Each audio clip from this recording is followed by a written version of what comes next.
Boys and girls, the wait is finally over. Castorice is out, and I am so excited. Forget about Mydei, forget about Agvea, forget about Trippy, forget about all of them. None of them matter anymore. We've entered the age of Castorice.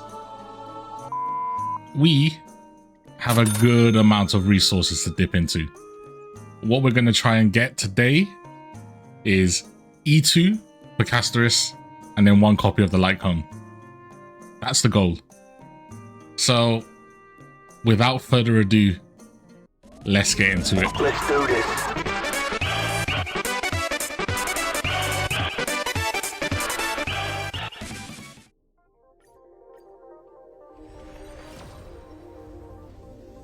Okay, here we go. The first copy. I'm praying that we can start this off with some good luck. It's about time I win a 50-50. I feel like we've lost every single one so far, even on ZZZ. So, let's pray that we can start this off well. Hold up. That's what we like to see. That's what we like to see. Huh. Well. Okay. I will take that. I guess that means our next one is guaranteed. Okay. Sure. Sure, that's kind of a win, right? That's kind of a win. We are guaranteed here, so we're gonna just skip. We know we got her. Hey, I'm not gonna lie. Things are looking good. Things are looking good. 1 more copy. That's all we need. If we can get this without losing the 50-50, big dubski. Here we go.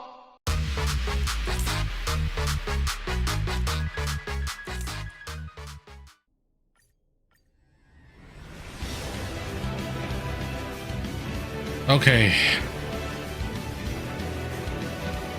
I don't ask for a lot, but let's win this one. Let's just get the character pools over with. It's a good day. It's a good day. Oh. Redemption. Finally, the gacha gods have blessed me with luck. Oh my god, this is great. Hey yo, what the fuck? What?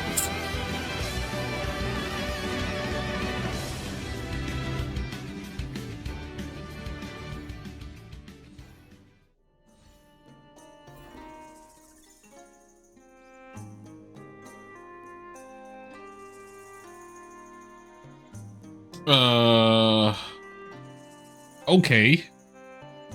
So we're at E3. That's very weird. E3 is an extremely weird stopping point, but okay, I'm gonna have to mentally process this at a different point. Let's just get the Lightcone first. My luck has really turned around. My luck has truly turned around. Again.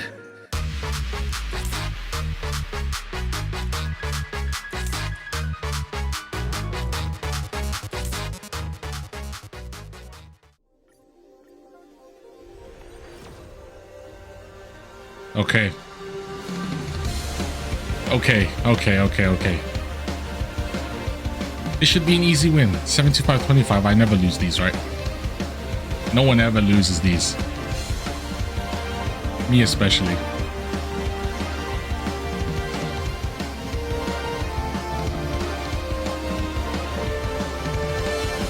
Maybe?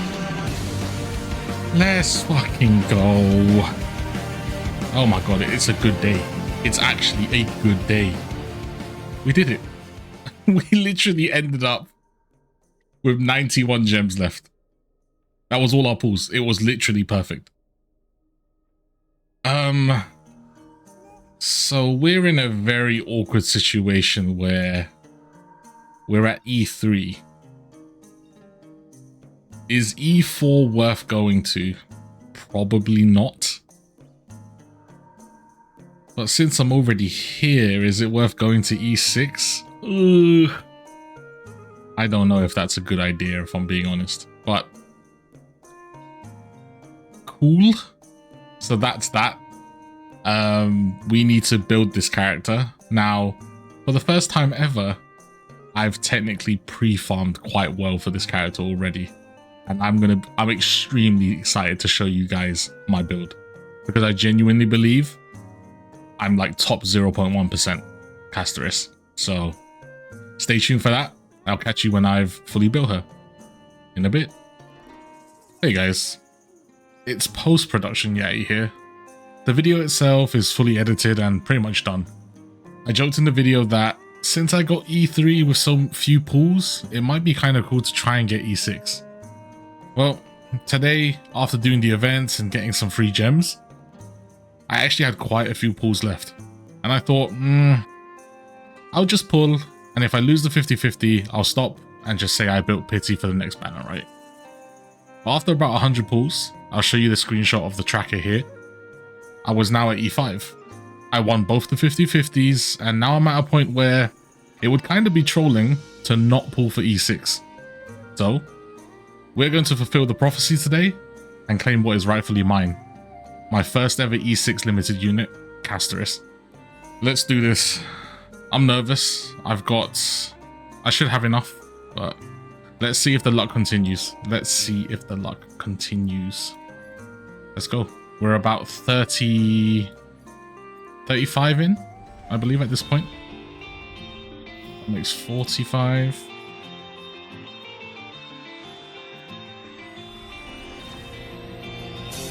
Well, 55 pulls.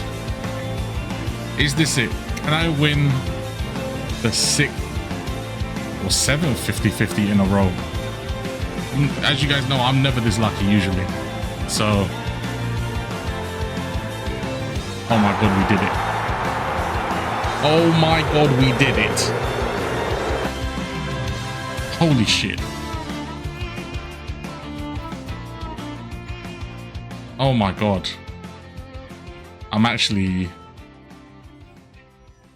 I really don't know how to feel. This is my first ever E6 limited unit. You know, I rarely ever... I'll go to E2 sometimes or E1, but never E6. To me, it's a complete waste of money. But I got so lucky with this one and I had the pulls that it seemed attainable this time round. Now, obviously, a big disclaimer. I got very, very lucky. You're not going to win 7 50-50s in a row. It's just not going to happen. And you're not going to get doubles as well. This is way too unlikely. Do not do what I do. I can afford this. If you can afford it, then go right ahead. But, you know, if you can't, don't do it. It's not necessary. She's so strong. E0. So, just putting that out there. But yeah, the build is coming up next. That was actually filmed before this. So, you'll see I only have E3 there. But I will do a showcase where I have E2. And then one where I have E6. Just so you can see the difference. But it's done.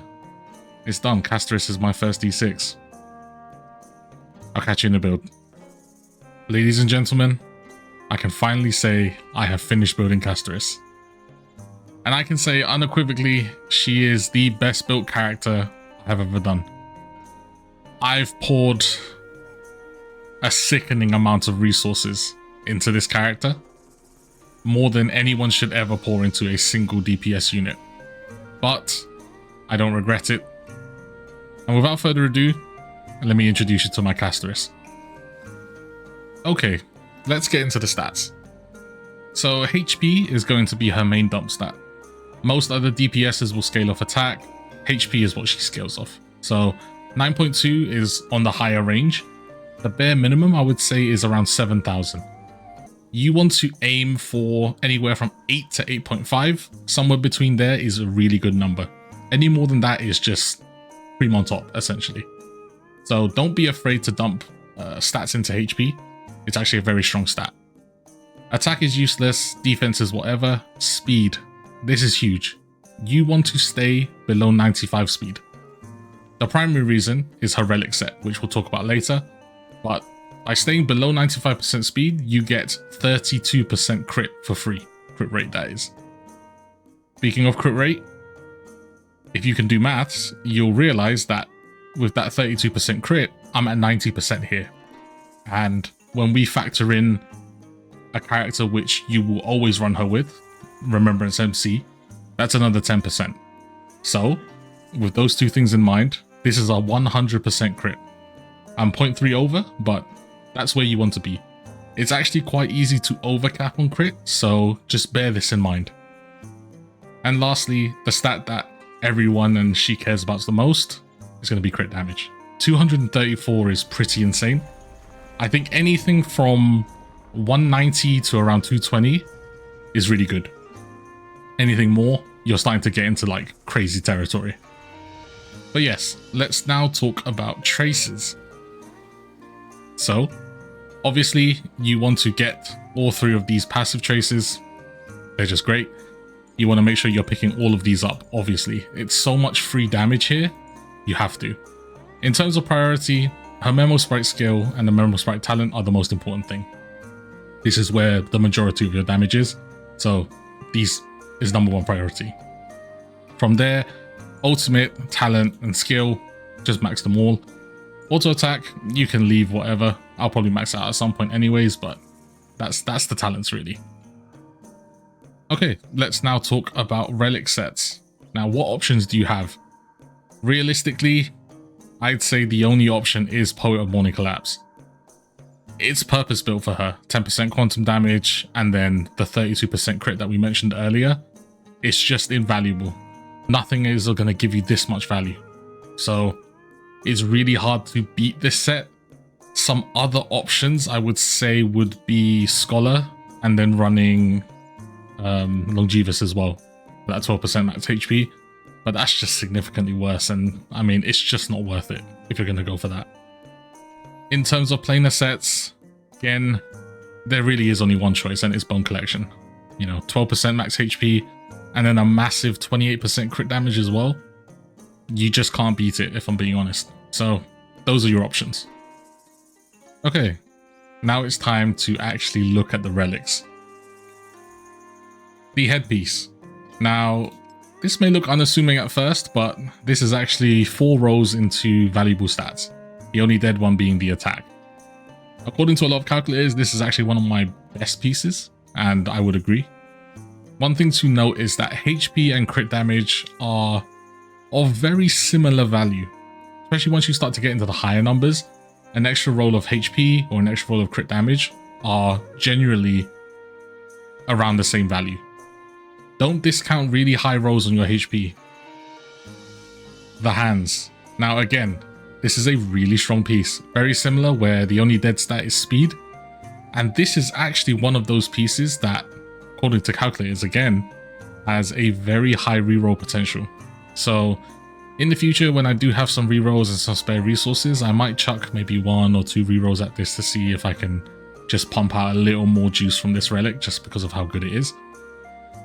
So yeah, super happy with this one. Chest piece. Now, your only realistic option is going to be crit damage, obviously. Crit rate, I just think is a complete waste. You just get crit rate from your substats, right? There's no need. So, as you can see, this is not really that good of a piece. If this had rolled into here, it would be much better, but this 9% crit is going to have to do. I'm not going to lie, I poured a ridiculous amount of resources into trying to get a better crit damage piece, but couldn't do it. The rolls were just not on my side, and I just had to settle for this one. So it is what it is. This is the main piece I can improve. So hopefully, maybe in the future we will, but for now, this will have to do. The boots. Now, yeah, these boots are pretty crazy. Again, only 1 dead stat here. Everything else, oh man, I think I threw like 3 or 4 rerolls at this, bro. But I was super happy once I got this. This is insane. This is an insane piece. Probably my best piece. Now the orb. So you do have 2 choices with the orb. HP percent or quantum damage. Now, realistically, I think HP is just going to be better in general. She gets a ton, and I mean a ton of quantum damage from just the dragon itself, right? The only argument against this would be there's a future unit coming, which gives a lot of HP. That character is still in really early access, so we don't really know what that means for this character right now. The safest option is going to be HP. It's the best. But if you do have a quantum damage one that has crazy stats, I'm talking like 4 or 5 rolls into crit damage, then okay, maybe you can switch them out. But yeah, HP is where you really want to go. And I mean, this is a pretty crazy piece.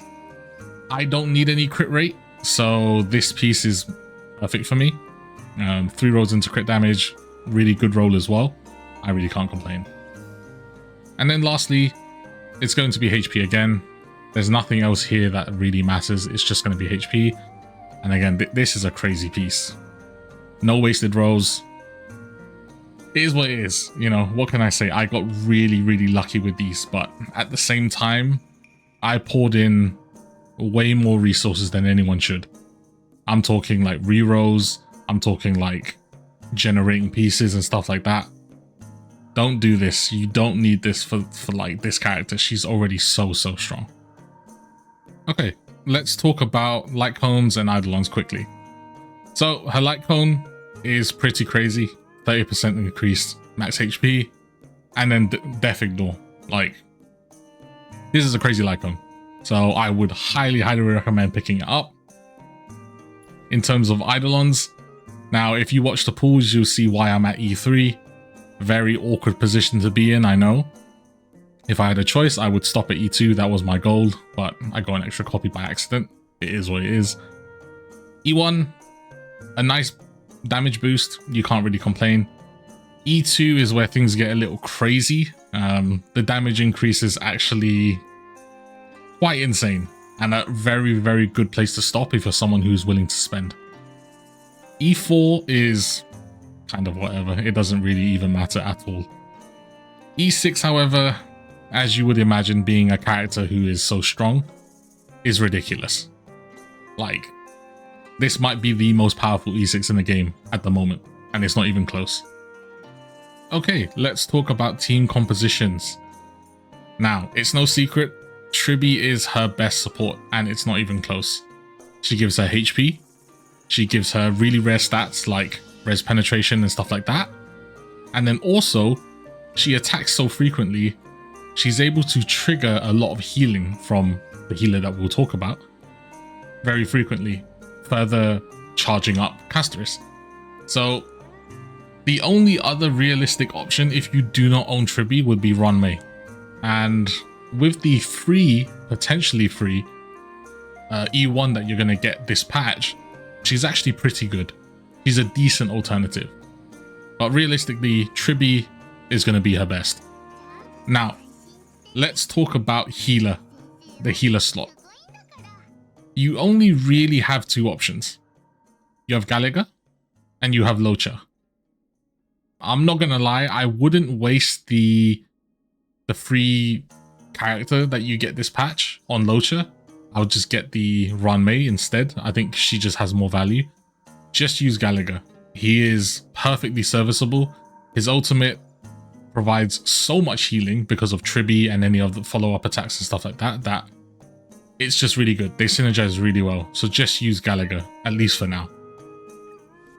The final slot is what I would call the flex slot. Now, in 90% of cases, you're going to be running Remembrance MC. Not only are they free, but they actually synergize really well. They give that final 10% crit rate that you need to hit 100%, and they provide true damage as well. So it's kind of a no-brainer. The other option, and what a lot of people thought originally would be their best support, is Sunday. The awkward thing about Sunday is that his buffs do not retroactively transfer to the dragon, which is where most of your damage is coming from. So he can work, it's just not really that good. The last option you have is if you own Mydei, you can actually run a double DPS comp. And it works because they synergize with each other. Mydei does a lot of damage to himself and heals, and will heal a lot because of Gallagher as well, therefore charging Castorice. And then Castorice does a lot of damage to her team, which Mydei wants. So you can see they start forming this little resource loop, and it's actually quite a fun team to play. Now, in the showcase that I will do after this, I will be using this team as opposed to Remembrance MC, because unfortunately, hands up, I haven't built Remembrance MC yet. I've just been too lazy. So yes, this is the team I will be using, but I recommend Remembrance MC here. And that's pretty much it, boys and girls. I'm not gonna lie, I am super happy with this character. She's so fun to play, she looks fantastic, and the build is probably my magnum opus. There are a few things here and there I can improve on, and I will try to in the future. I'll let you guys know when I do. But for now, I'm super satisfied. So let me know what you guys think. Did you pull for her? What kind of stats did you get? Enjoy the showcase coming up. If not, I'll catch you in the next one. Peace.